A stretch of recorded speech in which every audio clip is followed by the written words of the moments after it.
warahmatullahi wabarakatuh. Kali ini saya akan mewawancarai Ibu Basit Wulan Istiqamah ya sebagai Kepala Sekolah SLB Terpadu Kota Laksa. Apa kabar Bu? Alhamdulillah baik, Bapak apa kabar? Sehat, Alhamdulillah. Baik, yang pastinya saat ini saya akan mencoba untuk mewawancarai Ibu ya, karena saya juga cek GP9 dan akan membahas mengenai pengambilan keputusan berbasis nilai-nilai kebijakan sebagai pemimpin ya. Ini dari modul 31 ya. Oke, ini ada beberapa pertanyaan ya, siap dijawab ya. Baik, untuk pertanyaan yang pertama ini Ibu Basit, selama ini bagaimana Ibu Basit sebagai kepala sekolah dapat mengidentifikasi kasus-kasus yang merupakan dilema etika dan juga bujukan moral? Itu gimana? Berarti kan ini bagaimana kita memilah ya Pak antara dilema etika dengan bujukan moral. Jadi kalau misalnya dilema etika itu menurut saya itu lebih ke siswanya, contohnya seperti siswa nggak masuk selama 1 bulan atau nilai siswa lebih rendah dari KKM gitu kan Pak. Kalau misalnya yang apa tadi satu lagi bujukan moral itu lebih bagaimana sih kepala sekolah ini mau nggak dibujuk sama pihak-pihak di luar itu untuk misalnya menyelewengkan dana gitu-gitu kan. Berarti Ibu sudah tahu gitu Bu ya, mengidentifikasi kasus-kasus ini dilema etika, benar lawan benar gitu dengan siswa dan juga bujukan moral gitu ya, biar yang pastinya ini ada hukumnya seperti itu ya. Oke, baik. Bu Basit, selanjutnya nih, bagaimana Ibu menjalankan pengambilan keputusan di sekolah Ibu, terutama untuk kasus-kasus di mana ada dua kepentingan yang sama benar atau sama-sama mengandung nilai kebajikan. Itu gimana cara mengambil keputusannya? Jadi misalnya ada 2 kasus nih. Saya mengambil keputusannya itu saya pertama tuh kayak misalnya dapat laporan. Jadi setelah mendapatkan laporan, saya meminta guru yang bersangkutan untuk berdiskusi, kemudian saya memanggil si anaknya. Jadi saya tidak mau mereka berdua langsung bertemu gitu Pak. Jadi kan satu-satu kita lihat nih yang mana yang ada penyelewengan gitu ya Pak ya. Selanjutnya setelah mendapatkan itu saya akan berdiskusi dengan guru lainnya atau tim saya tentang bagaimana menjelaskan untuk mendapatkan jalan keluar tadi Pak. Oke, berarti seperti yang Ibu sampaikan bahwasanya yang pertama Ibu akan memanggil guru-guru tersebut, menjumpai Ibu dan bertanya nih kasusnya apa gitu ya. Dan setelah itu kemudian setelah selesai Ibu akan memanggil si anak tersebut untuk datang untuk bertanya ataupun juga permasalahan dari versinya dia gitu ya. Dan setelah itu baru Ibu berdiskusi ya bagaimana cara untuk mencari jalan keluarnya ya. Jadi kan kalau misalnya ada 2 anak nih, terus bermasalahnya sama satu guru yang sama, kan berarti mungkin ada salah di si anaknya atau si gurunya. Tapi kalau misalnya ada satu guru bermasalah dengan banyak siswa, kan itu kita nggak tahu tuh mana yang benar. Bisa juga cara mengajar gurunya yang tidak baik kan. Berarti Ibu melihat dari 2 sisi ya, nggak hanya satu sisi aja. Oke, baik Bu, langkah-langkah atau prosedur. Mungkin tadi Bu udah ngomong selapis sedikit lagi. Mungkin ini langkah-langkah Bu lebih jelasnya lagi. Prosedur seperti apa yang biasa Bu Basit laksanakan selama ini? Langkah-langkahnya? Langkah-langkahnya ya tadi kan sudah saya omongin yang sebagian. Jadi kita melihat dulu bagaimana permasalahannya, memanggil guru. Kalau misalnya saya tidak bisa menyelesaikan dengan guru ini, saya akan memanggil seluruh guru untuk berdiskusi bersama untuk mendapatkan hasil yang terbaik, putusan yang terbaik. Oke, berarti Ibu akan melaksanakan kayak musyawarah gitu ya, berdiskusi. Misalkan satu guru ataupun misalkan ini menyangkut banyak hal, berarti Ibu akan memanggil mereka untuk berdiskusi bersama-sama untuk mencari jalan keluarnya Bu ya. Oke Bu, pertanyaan selanjutnya Bu, hal apa saja yang selama ini Ibu anggap efektif dalam pengambilan keputusan pada kasus dilema etika yang Ibu anggap efektif nih? Jadi menurut saya yang dalam pengambilan keputusan itu yang efektif adalah ya kita diskusi dulu kan sama timnya. Itu kan kalau misalnya ada 2 anak bermasalah atau beberapa anak bermasalah itu akan mengganggu ekosistem di sekolah apa enggak. Kalau misalnya akan mengganggu, diskusikan. Tapi kalau misalnya tidak terlalu mengganggu, selesaikan aja sama. Oke, berarti kalau memang permasalahannya itu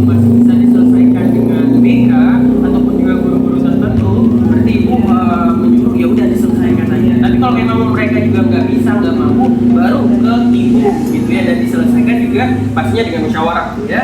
Oke Bu, selanjutnya nih, hal-hal apa saja yang selama ini merupakan tantangan? Nah, pastinya dalam pengambilan keputusan itu kan ada tuh tantangannya ya. Tantangan pada kasus dilema etika itu gimana? Kalau di kita kan banyaknya anak nggak masuk sekolah ya Pak Iya. ya. Apalagi kan ini siswa berkebutuhan khusus, mereka mungkin di rumahnya membantu orang tua atau apa tidak punya dana. Sedangkan kalau misalnya kita bantu si anaknya nih, teman-temannya kan pada cemburu kan. Betul.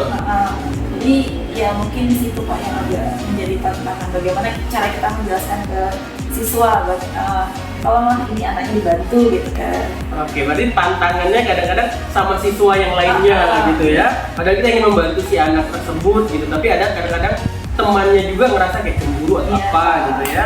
Oke, Ibu selanjutnya nih, apakah Ibu memiliki sebuah jadwal tertentu dalam sebuah penyelesaian kasus dilema etika? Ataupun mungkin Ibu langsung menyelesaikannya di tempat? Atau memiliki sebuah jadwal untuk menyelesaikannya? Itu prosedur atau bentuknya itu seperti apa Ibu yang dijalankan? Jadi kalau misalnya saya dapat laporan nih, gitu kan kita juga tidak bisa langsung di situ memutuskan kan Pak. Betul. Saya lebih kayak perlu satu waktu atau sehari atau 2 hari untuk memikirkan hal tersebut, bagaimana jalan keluarnya, baru kita diskusi sama guru, musyawarah dengan guru, langkah yang saya ambil ini baik atau tidak. Kalau misalnya ada masukan dari guru lain kan untuk memperkaya keputusan yang kita ambil. Oke, berarti Ibu biasanya mendengarkan dulu seperti itu. Nah, kalau untuk dari pengurus-pengurus gimana? Ibu mendengarkan mereka ataupun semua guru tanpa terkecuali?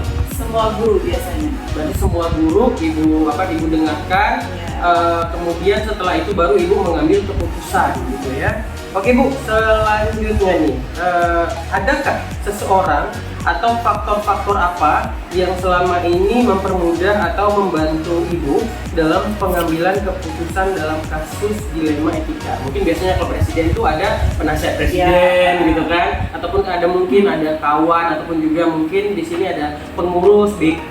Nah itu biasanya kalau Ibu gimana? Nah, faktor yang mendukung itu gurunya Pak, gurunya kooperatif, jadi mereka tidak timpang sebelah. Ya itu yang membuat saya terdukung gitu. Berarti guru-guru gitu ya? Mungkin semua guru atau kayak gimana itu? Ataupun yang memang yang bermasalah aja? Ada beberapa orang yang dapat saya percaya untuk itu. Kemudian saya juga melihat, oh iya berarti benar yang dia bilang.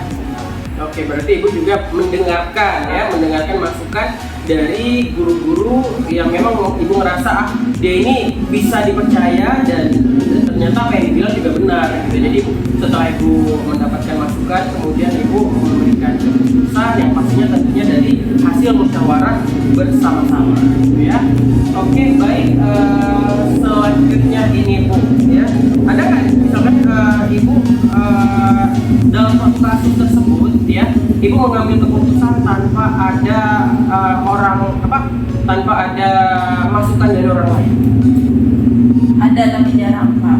Jadi kalau misalnya si anak nih, dia sebenarnya sering tidak masuk sekolah, terus kan dia kayak keterampilannya itu agak kurang ya Pak ya, jadi dibandingkan sama teman-temannya.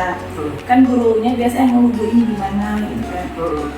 Jadi saya mengambil sikap, ya udahlah sini anaknya bawa ke saya ajarin aja gitu. Gitu. Berarti ada kadang-kadang kasus-kasus tertentu yang kadang-kadang Ibu aja yang mengambil keputusan, dan kalau menurut Ibu bisa laksanakan ya udah. Tapi kalau misalkan ini menyangkut banyak orang juga, baru Ibu meminta tolong kepada rekan-rekan Ibu gitu ya, ataupun juga pengurus ataupun juga guru-guru ya. Oke, menarik sekali Bu apa yang telah Ibu sampaikan. Selanjutnya ini ada waktu juga tinggal sedikit lagi ya. Jadi pertanyaan yang terakhir mungkin dari semua hal yang telah disampaikan, pembelajaran apa yang dapat Ibu petik dari pengalaman Ibu dalam mengambil keputusan dilema etika? Yang pelajaran yang dapat saya ambil adalah kita harus diskusi sebenarnya Pak. Diskusi ya? Harus diskusi, musyawarah, kan ada musyawarah mufakat untuk mendapatkan satu tujuan yang kita, baik ya? Yang kita tujukan bersama-sama, yang tidak timpang sebelah, Iya. yang bijak lah. Yang bijak ya. Oke, baik, berarti yang Ibu dapatkan kita harus berkomunikasi, terus juga kita harus berkomunikasi dan juga duduk mufakat diskusi gitu ya. Agar apa? Agar hasil yang dicapai juga baik gitu ya. Jadi yang pastinya agar tidak terjadi kendala-kendala yang apa namanya nih, yang di kemudian hari itu bisa berakhir berfatal, nggak hanya untuk si murid ataupun juga ke kitanya ataupun dia sebagai ini ya kepala sekolah di SLB Terpadu Kota Laksa ya. Baik Bu, mudah-mudahan saja apa yang Ibu sampaikan juga diskusi kita pada pagi ataupun menjelang siang hari ini bermanfaat ya. Mudah-mudahan saja Ibu di sekolah SLB Terpadu Kota Laksa ini bisa menjadi lebih baik lagi Ibu ya. Juga bisa tetap solid lah sama rekan kerja, terus juga bisa naik lagi jadi pengawas misalkan. Oke, baik, demikian ya pastinya wawancara saya ya bersama Ibu Basit Wulan Istiqamah mengenai modul 31, yaitu mengenai pengambilan keputusan berbasis nilai kebajikan sebagai pemimpin. Terima kasih banyak sudah menonton. Yang pastinya wassalamualaikum warahmatullahi wabarakatuh. Oke, assalamualaikum warahmatullahi wabarakatuh. Saat ini saya akan mencoba melakukan wawancara, yaitu modul 31 mengenai pengambilan keputusan berbasis nilai-nilai kebijakan sebagai pemimpin. Nah, saat ini di samping saya sudah ada Bapak Muhammad Rizky SPDGR. Beliau adalah kepala sekolah dari SMA Unggul Cutnyadin Laksa. Selamat pagi menjelang siang Pak. Siang Pak Febri. Apa kabar, sehat Pak hari ini? Sehat. Baik Pak, di sini saya ada beberapa pertanyaan mengenai pengambilan keputusan Pak ya. Oke, siap Pak? Siap. Oke, baik Pak. Pertanyaannya ini yang pertama, selama ini bagaimana Bapak Rizky mengidentifikasi kasus-kasus yang merupakan dilema etika seperti kayak kebenaran dengan kebenaran, terus juga atau bujukan moral. Nah, seperti itu. Itu gimana itu Pak? Baik, tentunya di sekolah untuk kasus dilema etika dan bujukan moral ini selalu terjadi ya dalam pengambilan keputusan kita antara pertimbangan yang cukup matang, apakah itu benar atau salah menurut versi kita. Jadi dalam sebagai seorang manajerial atau pemimpin di sekolah itu dilema etika dan bujukan moral ini diambil keputusan itu tidak bisa dari perspektif diri sendiri. Jadi saya selalu melibatkan stakeholder sekolah, pengurus, terutama wakil-wakil sekolah, para wali kelas dalam pengambilan keputusan. Karena dalam satu perspektif bisa jadi itu benar, bisa jadi itu salah. Namun dalam pengambilan keputusan itu saat sebuah masalah muncul di permukaan, saya tidak langsung mengambil keputusan. Lalu saya meminta tolong kepada para stakeholders, terutamanya wakil kepala sekolah serta para wali kelas untuk menelusuri permasalahan tersebut, mengidentifikasi, lalu mencari solusinya bersama, lalu dituangkan dalam rapat sekali lagi, sehingga keputusan itu baik untuk seluruh warga sekolah. Jadi itu cara Bapak mengidentifikasi, yaitu yang pertama melibatkan stakeholder di sekolah Bapak gitu. Benar, ya. Oke, baik, selanjutnya Pak, pertanyaan selanjutnya, bagaimana Pak Rizky menjalankan pengambilan keputusan di sekolah, terutama untuk kasus-kasus di mana ada dua kepentingan yang sama-sama benar atau sama-sama mengandung nilai kebajikan, seperti kayak anak yang tidak masuk gitu kan, tapi kita harus memberikan nilai agar dia tidak putus sekolah. Nah, itu bagaimana itu kasus-kasus ya untuk seperti ini Pak, untuk pengambilan keputusannya?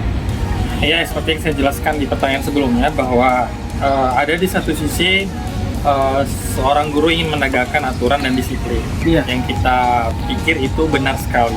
Melihat contoh ada anak yang cabut atau tidak pernah masuk kelas lalu dibuat regulasi oleh guru tersebut untuk dilarang masuk kelas atau mengusir. Di satu sisi kita sebagai pendidik menghormati kemerdekaan belajar bagi siswa, bahwa setiap anak itu memiliki hak untuk bisa mendapatkan pendidikan. Nah, untuk adanya kasus-kasus seperti ini, kami selalu melibatkan semua guru dalam pengambilan keputusan.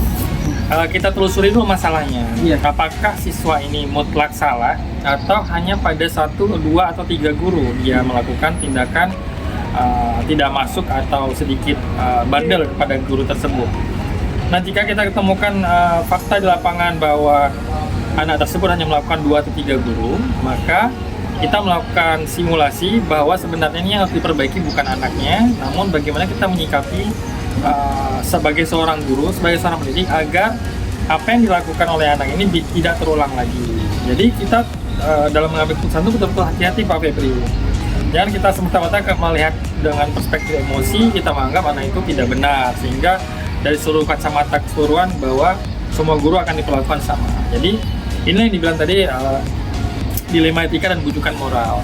Jadi untuk kasus seperti ini saya melibatkan stakeholders, kita telusuri, kita wawancara satu-satu semua guru apakah mengalami hal yang sama, lalu kita duduk lagi, berembuk, lalu kita cari sebuah keputusan sehingga baru kita mengambil sikap kepada contoh siswa tersebut. Berarti ini kedua belah pihak gitu ya, untuk didiskusikan. Nah, boleh tahu Pak untuk lebih spesifik lagi langkah-langkahnya Pak. Tadi Bapak bilang mengajak duduk ya kan, ngobrol dua pihak ya kan, tidak hanya guru tapi juga siswa ya. Untuk langkah-langkah atau prosedur seperti apa nih yang biasa Bapak lakukan selama ini? Prosesnya Pak. Ya, prosedur yang saya lakukan biasa menggunakan 4 sistematika. Yang pertama, tujuan. Jadi ketika permasalahan itu muncul, tujuan memecahkannya itu kita konsepnya apa. Setelah tujuan, lalu mengidentifikasi. Saya panggil beberapa teamwork kita, tim bekerja kita seperti wakil dan para stakeholders yang lain. Setelah tujuan, lalu kita melakukan rencana aksi. Rencana aksi itu adalah tindak lanjut setelah melakukan identifikasi dari para wakil tadi atau para stakeholders yang sudah kita sepakatin untuk setiap permasalahan yang muncul tadi. Lalu kita baru mengambil decision, keputusan. Sehingga keputusan itu baik untuk seluruh ekosistem sekolah. Oke, berarti ada step-stepnya seperti itu Pak ya. Oke, baik Pak. Untuk pertanyaan selanjutnya nih Pak Rizky ya. Tadi Bapak udah menceritakan mengenai langkah-langkah atau prosedur seperti kayak tujuan dan juga mungkin hasil dari pencapaian gitu kan Pak. Nah, hal-hal apa saja yang selama ini Pak Rizky anggap efektif dalam pengambilan keputusan pada kasus dilema etika Pak? Ya, hal yang sangat efektif yang paling penting adalah bagaimana sih saya berkoordinasi dengan baik pada stakeholders, dan stakeholders langsung menelusuri setiap permasalahan, lalu mengambil unit terkecil dari stakeholders. Mereka kan leader-leader kecil, lalu mereka mencoba berembuk. Ketika tidak menemukan titik temu dalam pemecahan masalah, baru naik ke kepala sekolah. Setelah kepala sekolah mendapatkan info tersebut, kepala sekolah juga tidak langsung membuat keputusan, karena keputusan yang tergesa-gesa kan kesannya kadang tidak baik. Yang kita bilang dilema tadi, dilema etika. Sehingga saya selalu mengatakan kepada pengurus ketika muncul permasalahan, tolong berikan saya waktu, dan situ saya baru mencari solusi bagaimana memberikan ruang pada stakeholders tadi, menelusuri permasalahan tadi, lalu melapor lagi ke saya, sehingga di hari berikutnya lah baru terbuat keputusan. Oke, ada contoh kasusnya Pak? Mungkin contoh kasusnya bisa diceritakan sedikit Pak? Contoh misalnya ya, ada beberapa contoh guru misalnya kita bilang ya, guru misalnya dapat laporan kita bilang dari siswa bahwa guru ini kita bilang laporan dari siswa melaporkan ke kurikulum misalnya guru ini jarang masuk atau melakukan tindakan kekerasan, namun kita sebagai seorang pemimpin kita tentunya mencari investigasi yang tepat, yang sampai kita menyalahkan tindakan guru tersebut. Tentunya ini ada dua sisi yang harus kita bela, dari segi peserta didik dan guru juga. Mungkin bisa jadi guru itu melakukan hal yang benar, mungkin bisa jadi melakukan yang salah. Kita juga berpikir bahwa siswa itu juga melakukan tindakan yang benar, dia sebagai siswa yang kritis, mungkin juga sebagai unsur emosional, dia bawa sedikit kesal sama gurunya. Maka untuk itu kita telusuri, mulai dari interview beberapa siswa yang melihat kejadian, lalu kita investigasi perlakuan guru ini kepada siswa di kelas lain, lalu kita mencari rekan sejawat dari guru tersebut. Nah, setelah beberapa titik kita temukan proseduralnya, ketika cocok, nah baru kita menemukan tindak lanjut untuk rencana aksi tindakan kita kepada kasus tersebut. Oke, berarti melihat dua sisi Pak ya. Baik, selanjutnya Pak, pertanyaan, ada nggak tantangan selama ini Pak dalam pengambilan keputusan pada kasus dilema etika? Tantangannya? Tantangannya berdiri antara empati dan mengedepankan kode etik sebagai pendidik. Tentunya kita tidak lepas dari mengambil keputusan, ada rasa kasihan mungkin, baik itu dalam permasalahan di siswa atau ke guru tersebut. Satu sisi adalah masalah kita menegakkan aturan atau kode etik. Nah, disinilah challengingnya bagaimana bahwa keputusan yang kita buat nanti, yang keluar dari keputusan kita bersama itu benar. Ya baik, Pak Rizky, tadi kita harus masuk ke dalam ruangan karena tadi hujan ya di luar. Jadi saya akan mencoba untuk melanjutkan wawancara kita pada siang hari ini, Pak Rizky. Baik, untuk pertanyaan selanjutnya, apakah Pak Rizky memiliki sebuah jadwal tertentu dalam sebuah penyelesaian kasus dilema etika? Apakah Bapak langsung menyelesaikan di tempat atau juga mungkin memiliki sebuah jadwal untuk menyelesaikannya? Bentuk atau prosedurnya itu seperti apa yang Bapak jalankan? Untuk dilema etika, itu seperti saya jelaskan tadi bahwa permasalahan itu kan muncul, kita tidak bisa tergesa-gesa mengambil keputusan. Tentunya kita membutuhkan beberapa waktu. Seperti saya bilang, proses yang selanjutnya adalah bagaimana menginvestigasi permasalahan yang muncul di lapangan oleh stakeholder dan para wakil. Selanjutnya saya mengambil waktu juga untuk melakukan investigasi, lalu mengumpulkan beberapa opini yang hasil kumpulan dari investigasi para wakil dan stakeholders, barulah kita berembuk menemukan sebuah keputusan yang baik untuk keluarga semua. Nah, jadi pernah nggak Bapak menyelesaikan langsung penyelesaiannya di tempat ketika masalah ada langsung Bapak selesaikan? Tidak pernah, karena kalau kita menggunakan konsep tersebut itu adalah keputusan saya sendiri. Iya. Namanya kita melibatkan seluruh ekosistem sekolah, tentunya itu membutuhkan waktu. Iya. Biasanya saya memakan waktu sehari atau 2 hari. Contohnya bila ada guru datang, Pak, kita memiliki masalah, ada seorang siswa dibully atau ada seorang siswa kena tegur sama guru dengan cara yang tidak baik. Tentunya saya membilang baik, akan saya selesaikan, cuman terima kasih atas lapor ibu, mari kita selidiki dulu apakah ini benar atau tidak. Biasa makan waktu 2 hari. Oke, jadi 1 atau 2 hari lah Pak ya untuk menyelesaikan masalah dalam penyelesaian kasus dilema etika ini. Baik, pertanyaan selanjutnya Pak, apakah ada faktor-faktor yang selama ini mempermudah atau membantu Pak Rizky dalam pengambilan keputusan dalam kasus dilema etika?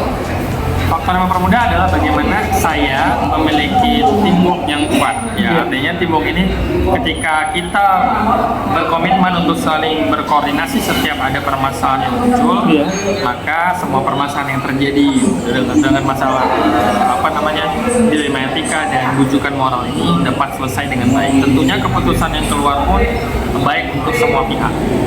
Oke, berarti ada stakeholder, pengurus juga Pak ya, yang pastinya komunikasi kita yang intens dan penting. Oke, baik Pak, untuk pertanyaan terakhir nih Pak, dari semua hal yang telah Pak Rizky sampaikan dan juga uraikan ya, pembelajaran apa yang dapat Pak Rizky petik dari pengalaman Pak Rizky sendiri nih dalam mengambil keputusan dilema etika? Ya, dalam pengambilan keputusan dilema etika, pelajaran yang saya ambil adalah dalam setiap permasalahan yang muncul, kita sebagai pemimpin tidak bisa mengedepankan emosional dalam mengambil keputusan. Artinya menempatkan bahwa saya pemimpin maka keputusan bukan dari saya, tidak. Artinya keputusan itu yang baik di mana ada pertimbangan antara kode etik dan empati. Tentunya kita harus melibatkan beberapa aspek. Tentunya perasaan untuk memutuskan itu tidak boleh berasal dari kita saja, harus berasal dari rekan-rekan sejawat, stakeholders, para wakil, sehingga menghasilkan keputusan yang baik untuk seluruh warga sekolah. Oke, jadi itu yang bisa Bapak petik ya dari pengalaman Pak Rizky dalam mengambil keputusan dilema etika. Dan mudah-mudahan saja Pak Rizky sebagai kepala sekolah di SMA Unggul Kurniasin Langsa mudah-mudahan terus berlanjut dan juga terus sukses Pak ya.